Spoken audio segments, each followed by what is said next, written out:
finance and business world as EB. And when they asked me to do this, they gave me options of three pretty important men in that had to do with the earth and working with the earth and things in the earth that grew, or somebody else, if there's somebody else better. And I said, well, EB's pretty much got it wrapped up, because if you talk about him, you gotta talk about the other ones, because they're so much part of his life. So you're gonna hear more about something about some other people as well. And this is actually his backyard, where he did most of the hybridizing, and then they had fields where they would, once they got one, they had to grow mass amounts of them, so they had them for sale, so they would move them. But this is where all the magic happened, and right there under Will, you can see it looks like somebody bent over. It's exactly, if you really zoom in, there's two people bent over, and I'm sure that's two of his daughters that helped him with the irises, and they're kind of young in this, so very old picture of the backyard of his home, which is the house right across the street from the museum today. So there's one other thing I want to point out to you. Down here, can you see that little light? Yeah. Okay. Right there, let's zero in on this one closest iris right here. If you'll notice, the petals that go up, those are the standards, and three petals drop down, those are called the falls. Well, the standards on this are very light colored. The falls, you'll notice, if you can see it from where you're at, kind of has a light colored rim around the petal. Oh, it does. Now, It does. I thought it was snow. I dissect everything in research, including pictures. And this is some pretty amazing evidence of history in the Williamson family. So keep that picture in mind. And the next time you see an iris that looks like that, shout out, Wabash! And there's a reason for that. It does that a lot at home. We can practice that. Everybody try one. Oh, by the way, while I'm doing this, if you have a question, don't wait till the end. There might not be an end where there's questions time allowed. Shout that out too. So while we have the picture up that you have a question about, let's deal with it right then. So, like this, be a little more informal than what I've done in the past, but now let's see if I go the right direction. Right is forward. Yep. Yay! Okay. Anybody got any idea where you're looking at? Very good. Downtown Bluffton, corner of Main and Market. Okay. Right there, the biggest building is the courthouse. Oh. Doesn't look at all like our courthouse, does it? It's because this is the second courthouse. The first one wasn't at this location, and it was made out of logs. This was the second one, and then they tore this one down to build the one that we still have today. Right across the street, where right now there is a bank, is what was called the Exchange Hotel. And this is important. The reason I had this in there is because nobody else has this picture but me, that's why.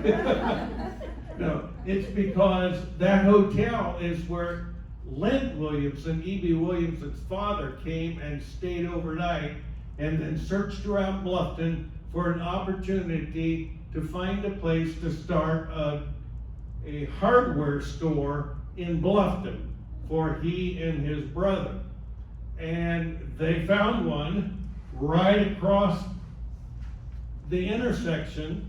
A man by the name of Bliss something or other, his last name was Bliss, but he had a hardware store and he sold his stock to these two brothers, and that was the beginning of Williamson's in our town. And the rest of this, well, I could talk about this one picture forever. Here's the same corner where this Exchange Hotel was, but now this is somewhere between 1909 and 1913. I know that because of the stairway on the side. That's about when the stairway was put in. And 1913, I forget, in 1913, a clock was placed on the bank corner, and it's not there. So this picture had been taken some time between those times. And clear over to the left is the oldest building, and that's the Williamson Hardware. They built that before the rest of this got built. That was in the mid-1880s. The bank building itself got built in 1888 and opened there. When that bank opened, they chose Lent Williamson, Bruce's father, to be the bank president. Eventually, Bruce Williamson would follow his father's footsteps and become the president of the bank up till it ended. Then later that corner was bought by the Craigville Bank. That's a whole nother book, because they was only one of two banks in Wells County that survived the Depression. They bought the building and moved up here and changed their name from the Craigville Bank to the Farmers and Merchants, one that you might recognize. It's still existent as a bank. It's changed names several times, but and another important factor, when they added this building about the next year, that is a drugstore run by a man named Charlie Dean. He's going to prove very important in Bruce Williamson's life. There is Charlie Dean and his wife. Stella actually did some pretty amazing nature stuff and was very good at helping her husband in biology and his finding of plants and things and preserving them and categorizing. She actually discovered a few of her own, so she doesn't get a whole lot of credit, but she did a lot of the work for him and helped him out and actually achieved a little bit on her own. And this was older in his life. He was about 10 years older than E.B., and he lived longer. E.B.'s life just got off way too soon.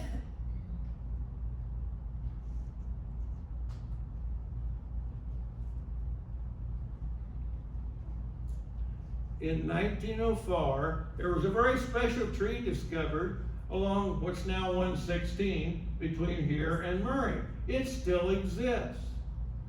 It's got its own forest. Did you know we had 2 state parks in Wells County? This is officially, it's called Deem Oak Monument Forest. It's because it's a very special type of tree that exists virtually nowhere but here.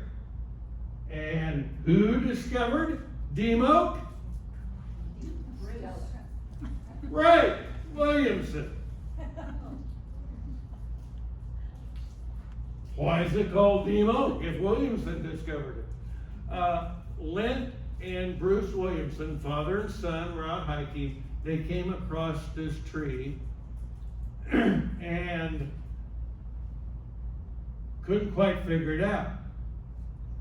Now, Bruce was super brilliant. He had to be a genius, and he already knew all this categorizing of plants and everything, and very knowledgeable in all areas of science. But he was looking, and his dad was helping, and he loved the outdoors too. And so they took acorns and leaves and even peeled some bark off and took it to Charlie Dean, because he was a botanist, thought he might know more. It didn't mean anything to him other than he agreed it seemed to be something different. And so he contacted a higher specialist that was then in Missouri, and a professor by the name of Trelease, and started sending him. This took several years to process, and finally Trelease determined that this truly was a natural cross between two different trees. So it was a different kind of oak than anybody else had ever seen and found.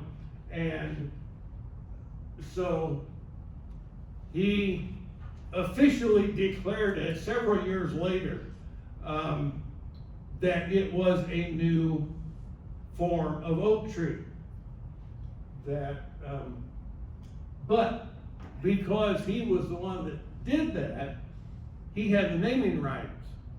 So he named it after the guy that was sending him all these samples to test and things, and which was Charlie Dean.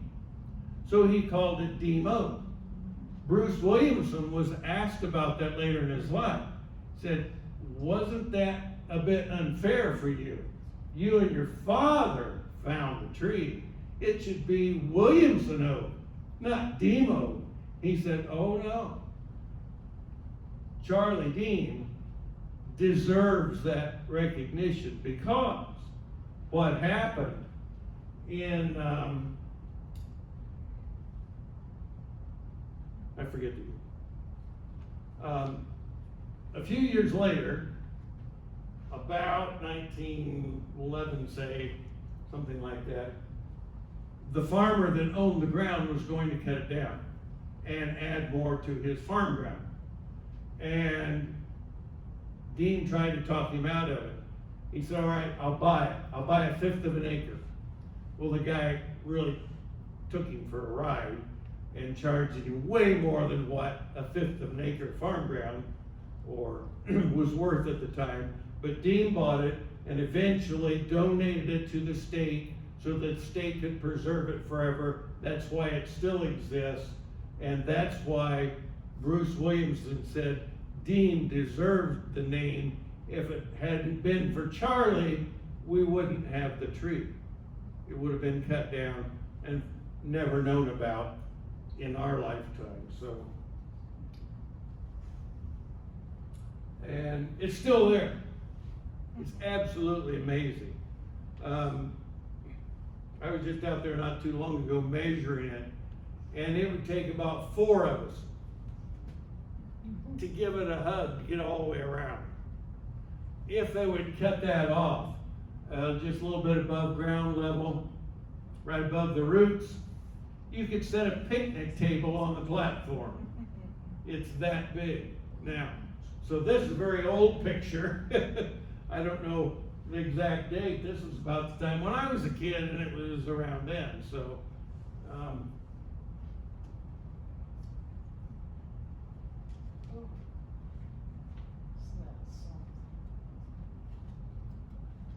I don't know whether you can read it or not. Down at the bottom it said, this is the remains of nitroglycerin factory after an explosion. This was in November of 1903 when the picture was taken. Actually the explosion happened on August the 5th. There were 3 men in the factory working at the time. They're all over the county. No, they Oh. literally, you can see what happened to the building and everything else. This is what was left. They picked up remains of, there was horses or mules involved and wagons and building, and it was spread out in an area that would have covered from here to the Wabash River from here. And matter of fact, two fellas that they know were closer to where actually the blast initiated, were, as they put it in the paper, blown to smithereens, or blown to atoms, that's what they said. There were so few atoms left to pick up, and it was all unidentifiable. Two of the members, the fathers had to go to the McBride mortuary, and they separated what was left, so each family had something to bury. Well, they had no idea. And in 1895, the same thing happened at Powell's Ford. That is where today what we call the White Bridge, which is just a cement bridge. If you're going out the river road and you have to make a turn to head to the state park, you cross the river right there, it's just a cement bridge. Well, it used to be, and they still have a piece of the old metal bridge that was there, that crossed there at the museum, if you ever want to see it. It used to be an old iron bridge that was painted green, so they called it the White Bridge. It's Wells County Bridge. No, White was actually the man that helped build the thing, so it's named after him. Before that was there, it was called Powell's Ford, because you could actually drive a wagon or ride a horse through the water there. The bottom of the river is all limestone. So it was shallow enough that you could actually cross there. There were several places in the Wabash you could do that here in Wells County. And that's called a ford, and that was Powell's Ford.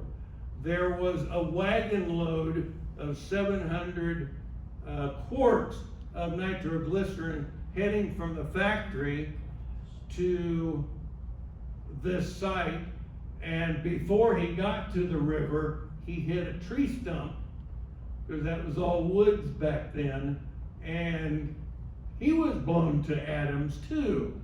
It even blew a window out of the courthouse.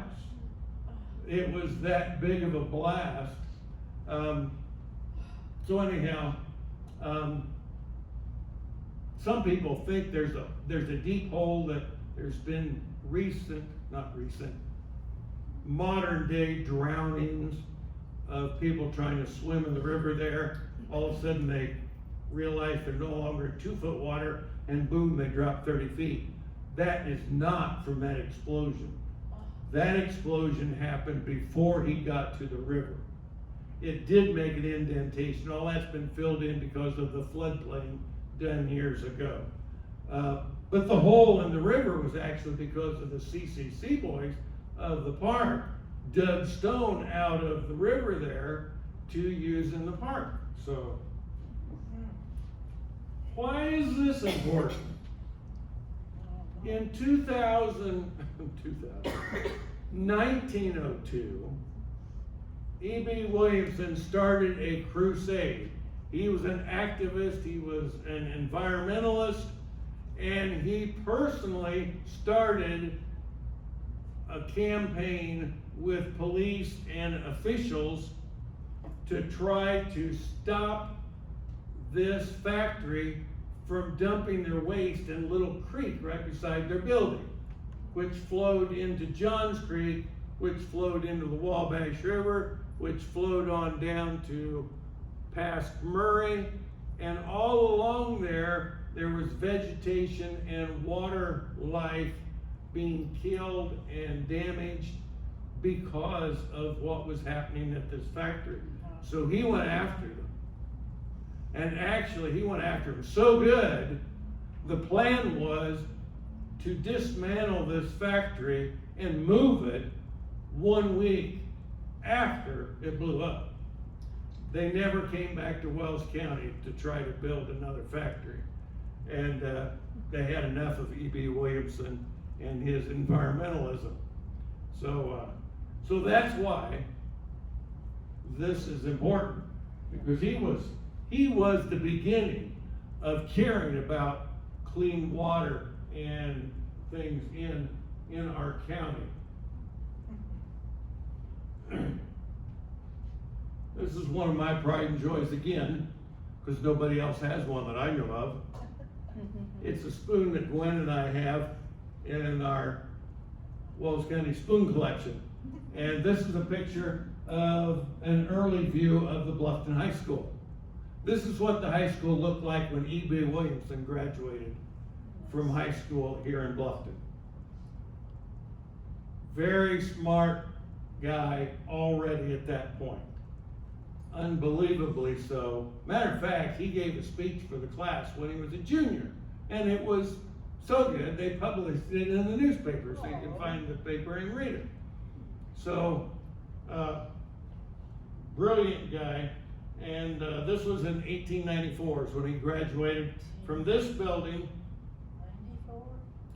1894. Did I say 19? Probably did. 1894 was his graduating class.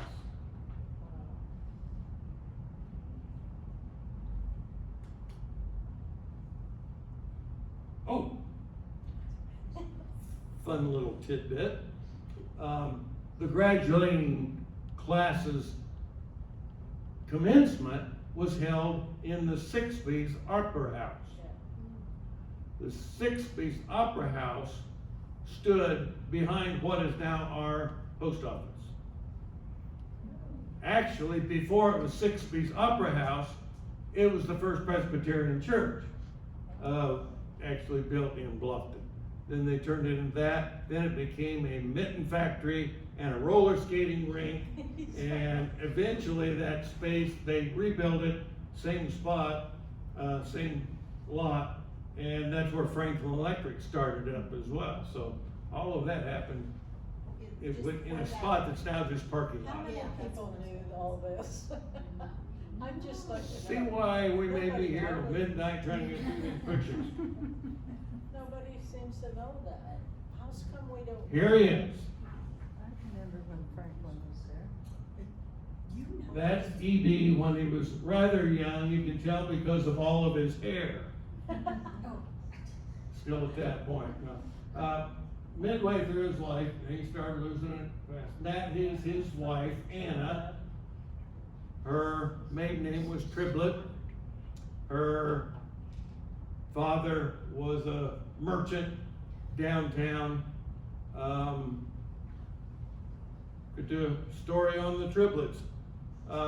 They had a very tragic year in 1910. 3 deaths in the family.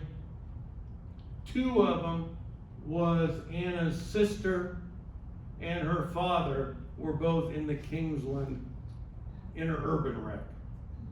The father died immediately. The sister lasted about 3 days, but they knew there was no hope of her living from the injuries that she had. But so both of their deaths were due to being in that interurban car. Anyhow, Anna and Bruce. And another interesting fact about them is they went to high school together. They were in the same class. They graduated in that Sixby's Opera House together. And but they didn't marry until 1902, so several years later.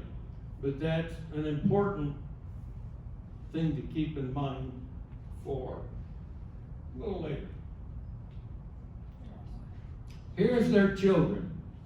They never birthed any children. I never figured out why. I didn't pursue it too much. A little personal, that kind of thing usually doesn't show up in records. And we don't know why they didn't have any of their own children. But all 3 of their children were adopted. The left one is Dorothea. The little one in the front is Jane. And the one on the right is Mary. all of them had different names when they were first taken in, and they were adopted and renamed,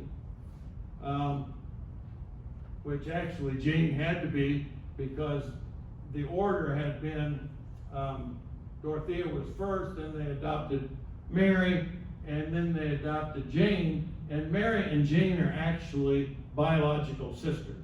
They had the same mother, different fathers. And they changed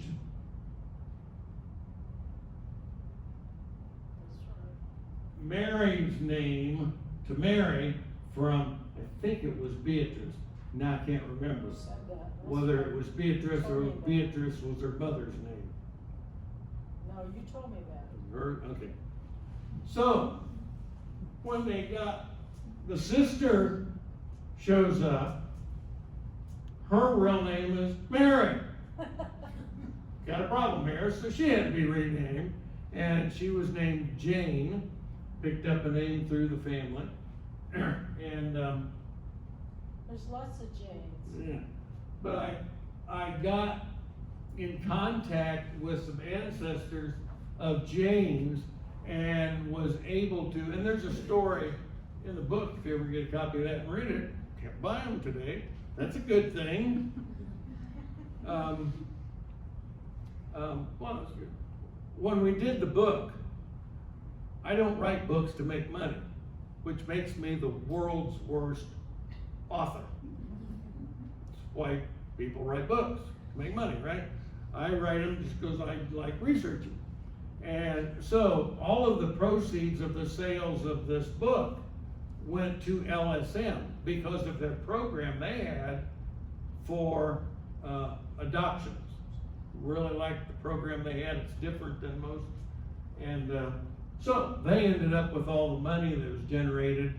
And so we asked $35 a book or more. You can add more. It's all going to a good cause. Do they know what LSM is? How many know what? No LSM. Loving Shepherd Ministries. It's a ministry here in town, right in behind Walgreens. And, but good program there. But anyhow, I got to meet and have become good friends with the granddaughter of Jane, which would be a great-granddaughter of Bruce Williamson. And Tammy lives in North Carolina, and she was just up here at the end of last month because of all the Irish stuff that was going on. And she's gotten involved with our Historical Society, State Park, and just a good gal to know. And so anyhow, moving right along.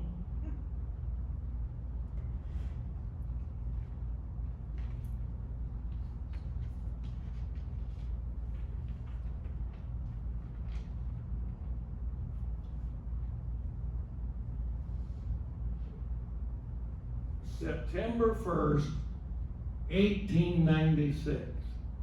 There's not very many pictures this old that you can actually nail it down to the very day the picture was taken.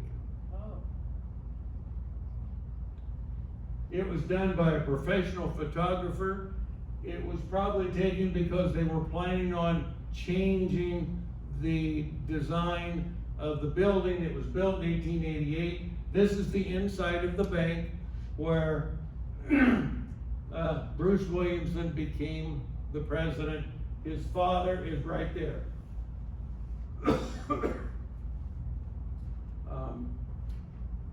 I was able to find the date and identify for sure what it was because, see this window you can't see through, it's frosted. If you zoom in enough and enhance the picture enough, you can actually make out what's behind there. And it has a sign on the wall that says Wells County Bank. And over here is a calendar that was able to zoom in and get the actual date. Obviously, they tore a page off for each day. So that was the day the picture was taken. So pretty exciting. What I didn't know after I got a hold of the picture, Craig Leonard, our local architect historian, confirmed that he knew more about the architect of the building, and he said as far as he knows, and he knows a lot about architecture, that this is the only picture that he's ever seen that ever exists of the inside of a building done by this architecture firm. There were several buildings in Bluffton done by them, but this is the only bank building that had ever had any pictures of the inside. And the paper at the time gave a very detailed description of the interior, and this fits it to a T. So it describes this. I can't tell you the name now. I figured out who one of these people were. The rest of them, I believe this one to be one of the McBrides, the early McBrides of the McBride Furniture Store and Funeral business here. And I don't know who got it, but that's a 12-point buck. Somebody was a hunter in the family. Wouldn't surprise me if it was Lynn. This is what you would have seen when B Williamson lived in Bluffton if you were standing on the front steps of today's museum and looked across there. This is B Williamson's house. It still exists. You can own it now. It's for sale. Is this what Tammy went? This is, Tammy was here that last weekend when they had the downtown Irish Day. She was here, and we were going to go uptown, and we turned the road. I was riding uptown with her, and all of a sudden we saw this sign with balloons on it, and realized, oh, they've got an open house. B Williamson's house is for sale. She said, I've always wanted to see that. I said, pull in, they got a driveway right there. So we spent time going through that. She was in there hugging the woodwork, and she's very proud of her Williamson family. Anyhow, can you see the room on top of the porch roof that was added on there? This was called the bug room. Oh, that's right. I don't know how it was done, you can't tell with the picture, but Anna didn't allow there to be an access from the bug room into her house. That's right.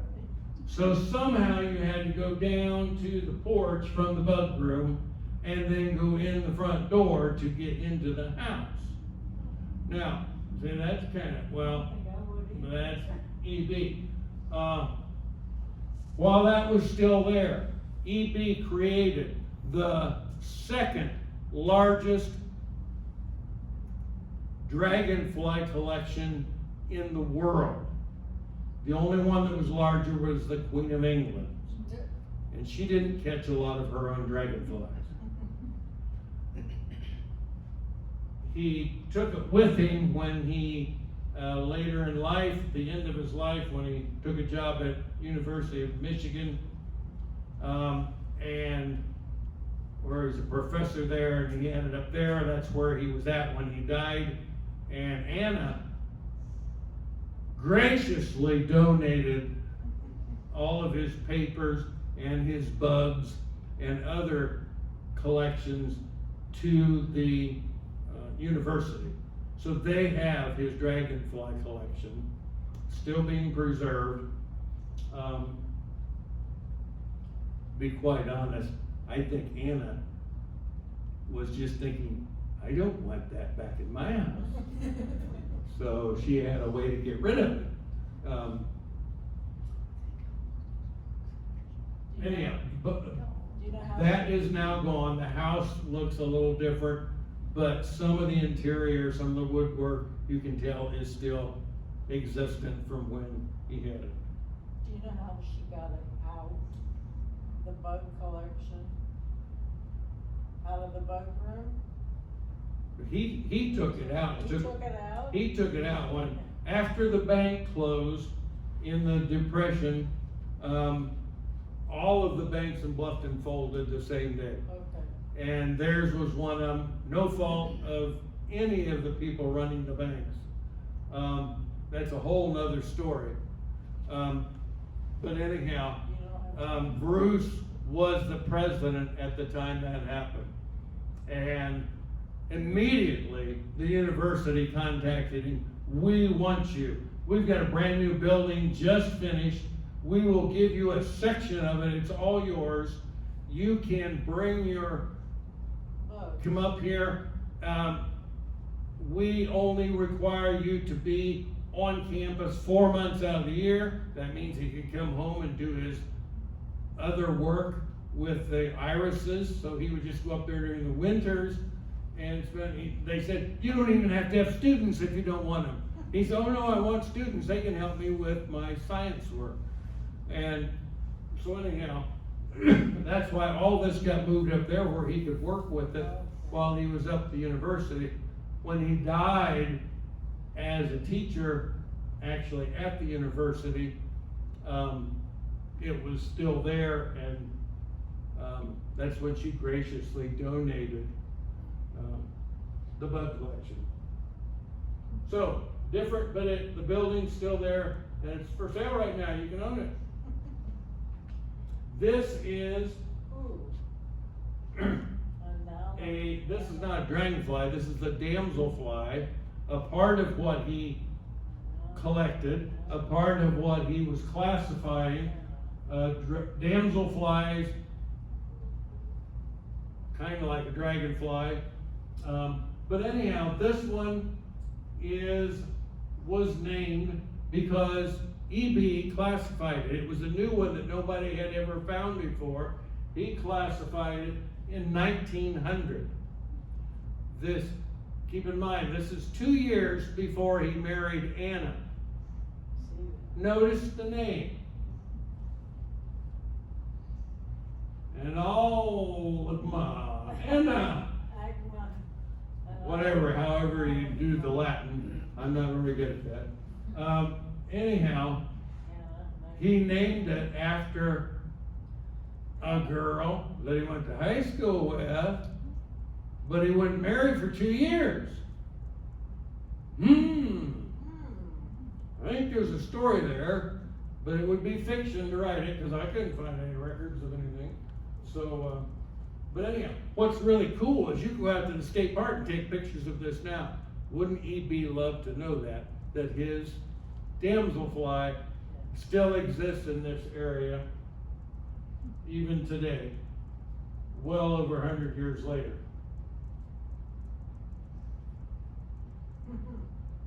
Odonata, that is the name that refers to damselflies and dragonflies alike. That was what he was a specialist at. He was recognized on 6 continents for his work on that. There is still records and things you can find online. They still use his classifications, and his detailed record keeping is just absolutely amazing. This is Macromia wabashensis. Its common name became the Wabash River Cruiser. You can go down if you go out this window, or this door, right down by the old library, keep it going to the next, after the alley, there's a mural down there, and this is on the corner of it. Yes. Except that dragonfly is bigger than me. It's huge on the wall. But it's almost in color because it had kind of greenish, dull greenish eyes, and these little triangles and spots on the body were gold. The rest of it was black. he found this in 1909 along the Wabash here in Bluffton, or someplace close to Bluffton. We know that he searched the Wabash often. There also was a swamp on the south edge of town that could be its own book. Unfortunately, he died before he turned it into a book. It would have been used in science world still today had he gotten that completed. But he was even searching the water, plant life, and dragonflies and damselflies along the edge of the Wabash where Obachi State Park is today. So he was checking out that park area, and he died before the CCZ boys ever started building that park. But he knew it was loaded in there with some good dragonfly stuff. And we even have 2 pictures taken of him and working that area, which is very early scenes, but you can't tell it, but we just know that's where it is, of the edge of what's now Obachi State Park, along the waterway.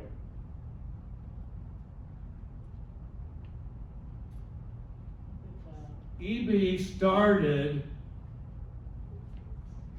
he wasn't even sure himself, but he did know about 1906 was when he first got his first bloom.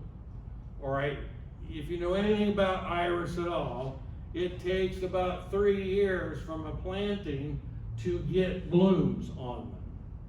So that means he started growing iris about the time he came back to Bluffton in 1902, began his job at the bank, married Anna. All that was happening all at the same time. And I just recently, I've had this picture for 5 years. I just recently was looking closely again and doing more research because I could never figure out where is he at. I knew he had other lots in town besides his backyard that he grew irises after he once got them started. But where is he working? Whenever he had any time left over at the bank, he would run down there and take off. He would be in his vest, and he even has his bow tie on. I didn't put the bow tie on. He'd just take his suit coat off and go to work on his irises whenever he had a chance. That was his true love, that and the dragonflies. I just recently figured out where that picture was. That is the health food store. No. It's right across from his home. And where is his home? Across from the museum. Oh. This is the museum. What I forgot about, the museum didn't always have their front porch. It had a front porch, and then the front porch was closed in when it was the funeral home. Oh, that's right. So this was actually taken before the, what is now the museum, before it had the front porch added to it. It's not 90% sure of that. This just doesn't look wide enough. Yeah, pictures were deceptive back then. Okay, the man next to him is Paul Cook. That was another one of the men that was suggested maybe he would be good because he was another hybridizer of iris here in Wells County, became very famous for it. There's probably Paul Cook iris growing on 6 continents as well, because he was with the Longfield Iris Farm between those dates. They worked together, they were partners, and then Cook went off on his own. They had completely different ideas on how to hybridize. E B Williamson left a lot of it up to God. He took all of the pollen, put it together, piled it together, made a mix, and put it in pill boxes, and then put it on there. Not Paul Cook. He was very brilliant, and he studied all winter long about what, like in genealogy, if you take this parent and this parent, if one's black and one's white, what's your odds of getting, if you had 4 children, how many of them are going to be black, how many are going to be white? And he would do that with peas and learn that process, and then converted that to his iris. So he would study. I want to get a black iris. If I would take this one and this one, what would probably happen? And he would figure all that out. And then he would actually take the pollen from this particular one and put it on this particular one. Then he would have to cover it to make sure the bees didn't mess up his experiment, and protect it so that that was the only pollen it got. And so that's how he did his iris. E.B. won 2 silver medals. That was the highest award that could be achieved during his lifetime. Paul Cook won 3. And so, was one better than the other? They both achieved greatness with it, and now every iris by these 2 men from Wells County is considered a historic iris, and there's actually an organization nationally that are trying to preserve as many of these as possible. And Bluffton has a park that's got a whole bed, a whole garden full of these historic iris from these gentlemen. These are the first 2 iris that were ever actually introduced by E.B. It was in 1918. Remember, I told you he probably started planting iris in 1902. He was very picky. He was after the tall bearded iris. He was very careful, but he finally introduced 2 of them. The one on the left, he named after his father. The name of that iris is called Lent A. Williamson. That was another thing Williamson did. Back then, it was just unheard of to name an iris after a person. But he did it numerous times. The picture I had taken in our own iris bed on the left there, what are those called? The pistils or something, that little piece in the middle. It was on a rainy day, and that was in there, and it was all covered up, and it looked like a flame. And so I got that picture and just loved it, because it looked like the eternal flame of Williamson on his first iris introduction. And it became so important. It was such a masterful iris. Great big tall stalks, very sturdy, lots and lots of blooms, big blooms. Lots of them means it lasted a long time, because they would open 1 or 2 blooms at a time. So it stretched the bloom period out. It would grow in any kind of soil. It was the perfect iris. Today, the iris people, when they create new ones, they keep genetics. They know who the parents were, and they know where the parent came from, who the grandparents were of that one. And even today, about every 5 years, whoever wins the top award, eventually you can track down that one of the ancestors is Lent A. Williamson. It's still living on in creating new ones today. That's how important it became. The other one over to the right is a different kind of iris. Some of you may have never even seen. It's called in Louisiana, and actually they do have a big bed of them in the park. They're behind Hardee's, and they're the last ones to bloom of the season. And we did move them. We had one stalk bloom at the Historical Society this year, and it is called, named after his mother, Dorothea K. Williamson. They were both introduced the same year. Shortly after that, he gave up on doing trying to hybridize any iris except for the tall bearded iris. That's what EB liked, so he went strictly for those.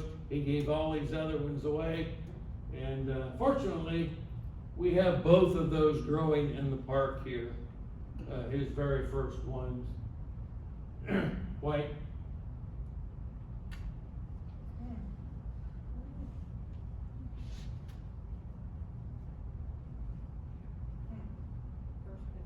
It didn't work.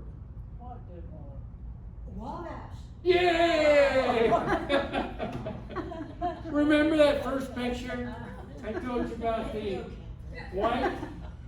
They're my favorite. Oh, Like, I'm in love with that. That- If the prize is one of those, because I said Very it. good. Do I get it right? oh yes. Can I have it? 3 Oreos Okay. Pretty Oreo. Okay. That's your and a glass of water.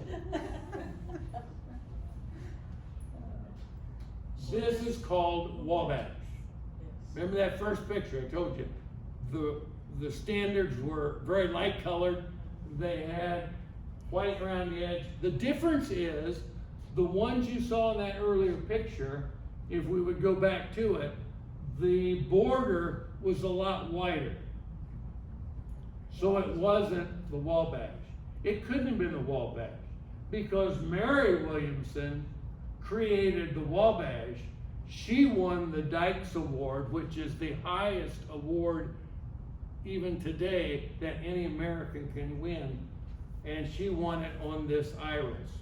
After that happened, it ran for, I think it was,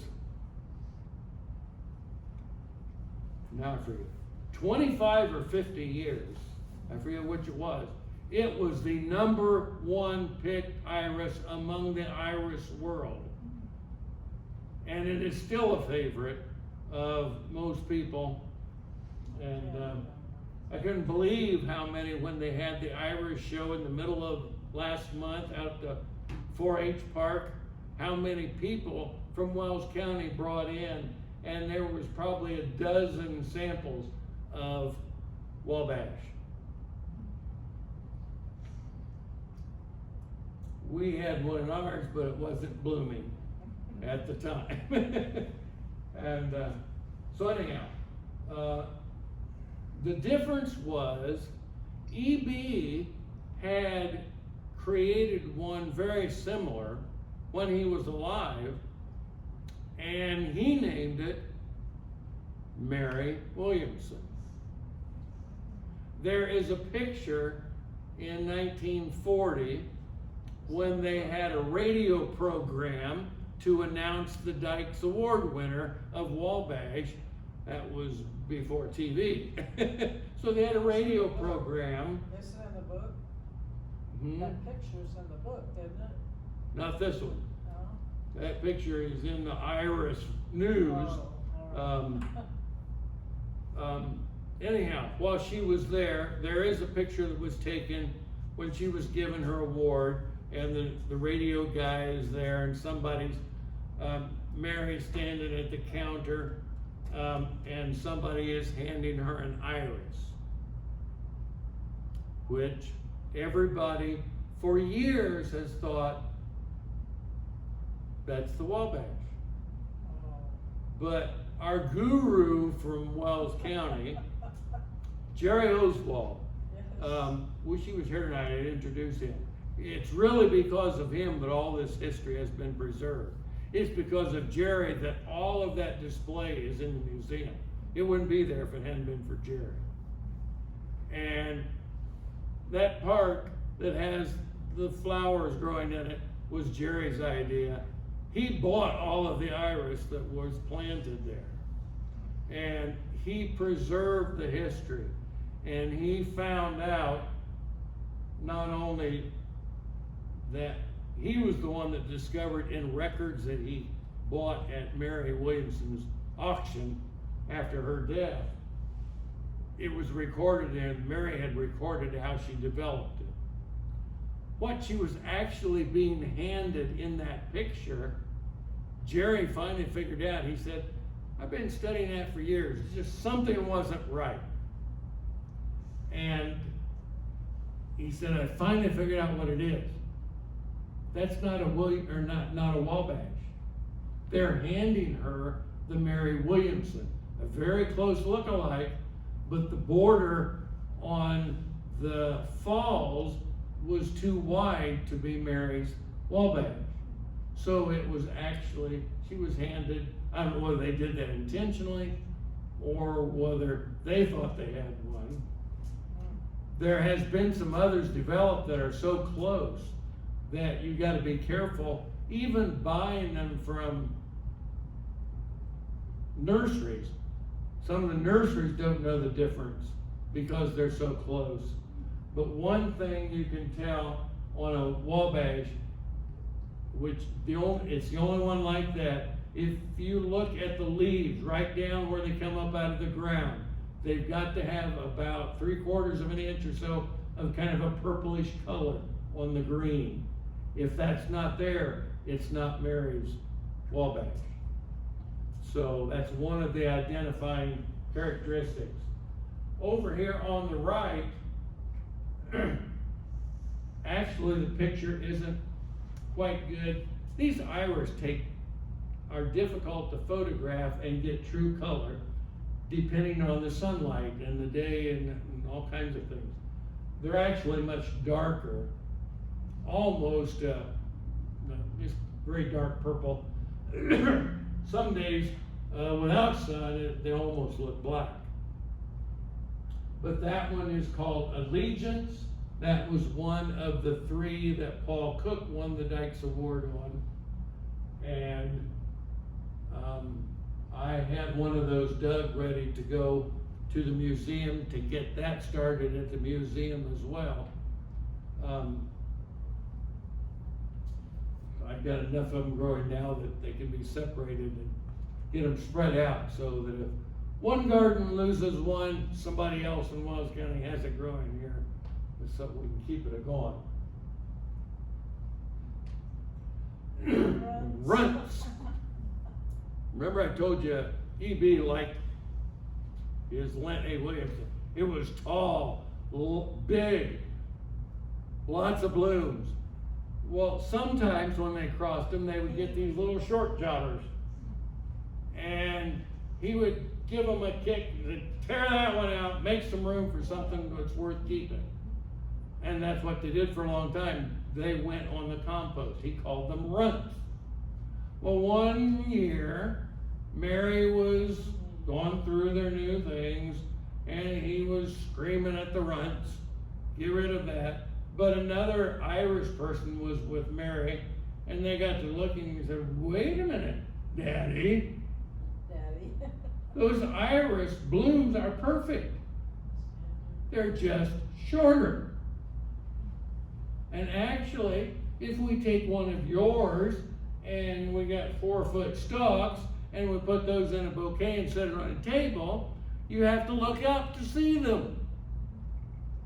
And if you want to have a table iris, or like on a dinner table, you have to talk over them. Where these little short ones look just as nice, but you can see across the table. You can look down on them if you've got a bouquet of them. And so they started hybridizing them, trying to create new ones that were short. And they called them table iris. This went on for several years. Finally, it caught on in the iris world. Now, There's no longer table iris. Now there are 3 completely different divisions of dwarf and miniature irises that are hybridized specifically for that short thing. This is happening all over the world now. They started right across West Market Street in Bluffton, Indiana, from the Historical Museum. That's where the runts began and were turned into I like them. dwarf and Intermediate, beardless. Quite another. yeah, there's even awards in these categories that are named after Williamson and Cook. So that's how important these 2 fellows are in the Irish world, which is why last month we had 2 weekends of Irish celebration, and the mayor has got big plans. He wants 3 or 4 days. So kind of have a spring variety of street fair, all based on the Irish history. So we'll see where that goes, but Wells County's not done with iris hybridizers yet. Some of you might know that picture there, that lady grew up in Wells County, and her name is Linda Miller. She married Roger Miller. Roger Miller worked on the farm of Paul Cook, and Roger Miller got interested in hybridizing iris. He got his starts from Longfield Iris Farm and Paul Cook's farm to begin doing his own work somewhat. Then he married and taught the whole thing to Linda, and now they work together. They now live in Oregon, and Linda says it's so much better there because the climate and conditions there cuts a whole year off of the time it takes to create a new hybrid of iris. So they can do it, the turnover is much faster.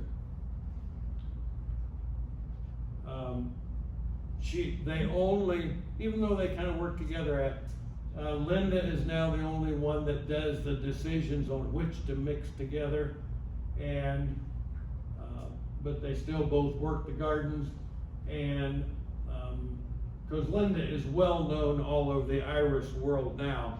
She teaches, she judges, she guides, and she does everything iris, especially winning awards.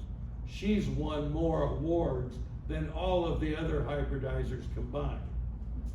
And in 2022, she developed one in 2014. Now it takes an iris several years. It has to win so many awards and work its way up to get the big one, the Dykes Award. But her football hero she introduced in 2014 won the Dykes Award in 2022. So we still have a Wells County person hybridizing that level of iris, even though they're not living here anymore, doing it here. And that's her. And that one is growing. I found 2 of them a couple years ago and planted one at my house, planted one at the museum. Last year they both bloomed. This year, neither of them bloomed. So next year, hopefully we'll have more blooms again. But football hero. And notice the light colored top, the purple falls with white borders. Kind of similar to Mary's.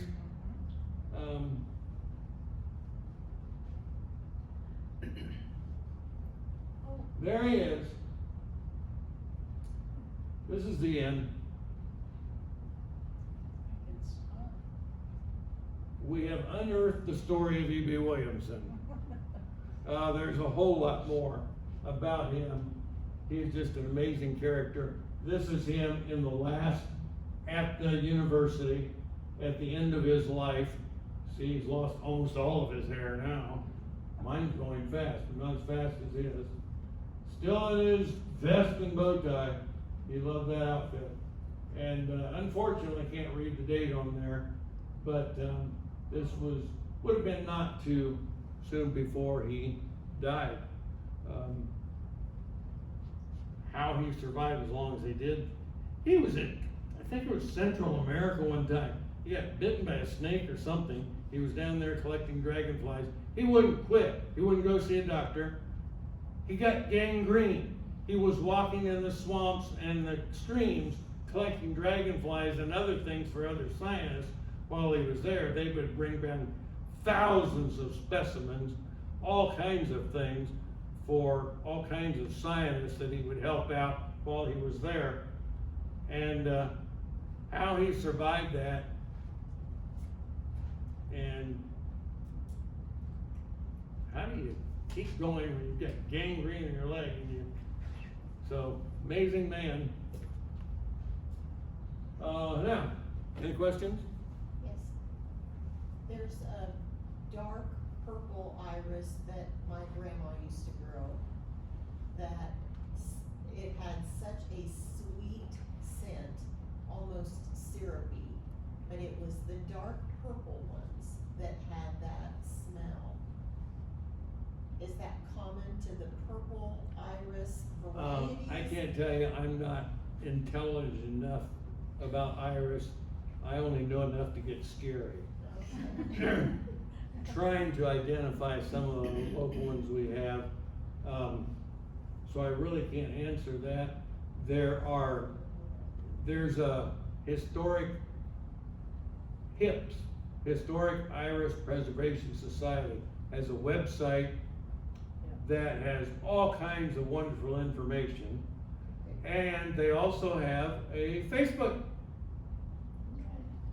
page, and that's a good place to ask those questions. People are all the time posting a picture on there, and the experts say, we gotta have more than one picture. We need to see what's happening at the base of it. We have to have a certain angle, and for them to even decide what they actually are. It's really a science to it. But I've seen on Facebook on some of those other people mention the aroma of some of them, and Just the dark, and I don't have any of those. I have some of her yellow iris, but the purple ones are the ones I remember we would cut at Memorial Day usually and take to the cemetery to put on graves, which is, they only last a well, that day. one I showed you that kind of looked like a light purple. I told you it's really much darker when you see it. I don't notice any scent to it. Okay. That was Paul Cook's, but that doesn't mean it's not there. I'm Do you 78 years old, and some of my functions don't go as well as it did when I was younger. I just wish I knew what kind it was, cause I would love to get some somewhere. That's what Just Do you because have of that chocolate. so many people want to know. What is this one? Do I have one of the Williamson iris? And it's very difficult. I can't make that judgment on But can you any give her the website, the name of the website? He did his, hips, yeah, historic, Iris Preservation yeah, Society. or put in hips and it'll lead you to it. Yeah. And there you can go and put in Mary or E.B. Williamson or Paul Cook, and they'll give you a list of all of the iris that they introduced. Well, and she. Then you can click on one of those and it'll take you to that page, and that will give you lots of pictures that other people have it of what they look like, and you get variations of the color even in that, even with these so-called experts. So but it's it's a great site, and there's the American Iris Society, but HIPS is the one I like because it's dealing strictly with the historic, which is what we have here. How old was he when he died or something? Oh, 55, I think. oh, Very young. Yeah. But some of the things he did, you know, he did dumb stuff for such an intelligent man, because people bring him mushrooms. He knew almost everything, so people used him. They'd bring mushrooms that did, are these good to eat? I don't know. So he'd pop one in his mouth and eat it. Said, we'll know in an hour. Can you believe it? So if he got sick, nope, you don't want those. So, He didn't worry about dying, it wasn't important to him. yeah, it didn't make sense to me. I wouldn't do. I don't. I know. If it's not a morale, I don't eat it. And I never find those anymore. So, other than buying them in the store. Any more questions? Thank you for coming. Appreciate you being here, and I hope you have fun with the reading program this year, going with the nature theme and unearthing the story. So there's all kinds of ways you can deal with that. But like I said, this is no longer available. The actual run sold out, Bye. and which was a good thing, because it raised about $10,000 for LSM. Or you can buy them on Amazon. Yeah. Or eBay. I just recently found a couple of them went up for sale. I think one of them was signed by me, one of them wasn't. One of them they're asking $90 plus shipping. Gosh. The other one is $150, but free shipping. So from $35, it's gone up in the last 3 years. So if Was you got a that- copy, you got to keep her. So Was it eBay? eBay, Yeah. where I saw them for sale. So You that's just the only. can't tell. Okay, thank you very much.